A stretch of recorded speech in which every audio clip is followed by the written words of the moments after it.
Francesco Abbruzzino with the Scoop News. Okay, a controversial subject that has garnished a lot of engagements on my page, I know, is going to be covered at the school board. So a lot of you may want to be there and show up in full force.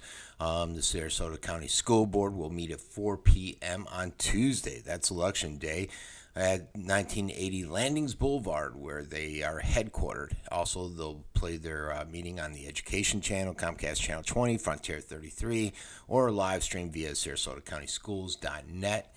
Why is this important? It's important if you're concerned, like many individuals, about the latest LGBTQIA action that was taken by Bowden. Bowden decided to do this. Bowden's a joke, guys. This guy needs to go. This guy, besides all the money he's costing us with loose lawsuits with people that say they were sexually harassed by him, he's just an idiot, and he really needs to go. There's some other backstories about him that I believe are accurate, but I haven't seen the information, such as pictures and other things that I'm working on, and if I get them, I'll put them out there.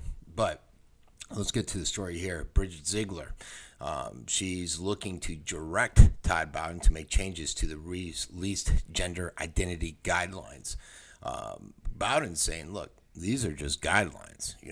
They're just guidelines. But let me tell you, when the superintendent is putting out guidelines to a very liberal school system of administrators and teachers, those guidelines become policy. And that's essentially what's happened here. And a lot of people are upset. I know I've heard from kids and parents that have said that kids at the school are using this policy to walk into the young lady's room and say, sorry, I'm, transgender policies, and refer to those things.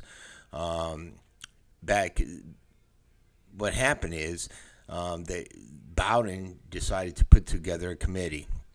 It included 16 people, which were students and administrators that work under him, and this group also youth, which is, I guess, based out of Venice. It's a nonprofit. It supports LGBTQIA, whatever the acronym is. It goes on. It says they're basically creating 92. They're along with the statistics of high rates of suicide among gay and lesbian teens. In cooperation with their local organizations such as Parents, Families, Friends and Lesbians and Gays and PFLAG, whatever that is, and Planned Parenthood, the YMCA, and all these guys are out there to support these guys. Their missions to provide advocacy, leadership support, and outreach for the LGBTQIA youth and their allies. Their vision is that all persons live with their lives with dignity, honesty, and pride, regardless of real or perceived sexual orientation and gender identity. That's fine, that vision there. The only thing is, guys, gender is not something that's perceived. It's not something you think you are. There's XOs, it's basic science, and you're either a woman or a man, not what you think you are for the day. Sorry, many of you might not like that. That's my opinion on it. My opinion on this is he should have gone through the process. He's trying to bypass it, Bowden. He's saying they're guidelines, and he knew from previous protests and rallies and people voicing concern that this would be a controversial issue. He decided to move forward with it.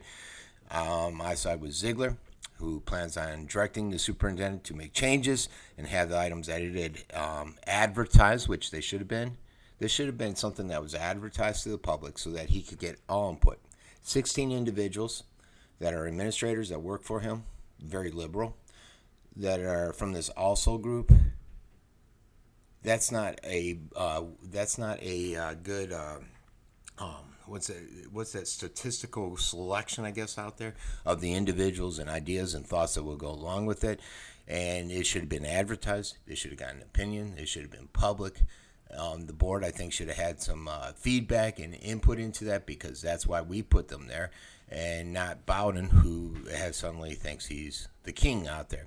So that's where we stand. Bowden trying this, it's not policy, it's guideline, is basically bullcrap, as most of us feel out there. And most of you would feel that if it was on a subject that you weren't promoting. If an individual that is transgender and it was on another issue and Bowden did this, they would be upset. But because it's something that they're promoting and something they're on board with, a narrative they like, well, it's okay. And you can't be that way because then this gives Bowden the approval, free reign to go out and do whatever he wants. Also, at this meeting, if you want, they're going to cover some other stuff like the school year, calendars, and Dreamers Academy Charter School, the application on that thing. So, should be a interesting school board meeting, and I'm sure a lot of people will be there to to voice their concerns, especially with the emails I'm getting. I imagine that. All right, everyone, this has been Frankie with The Scoop.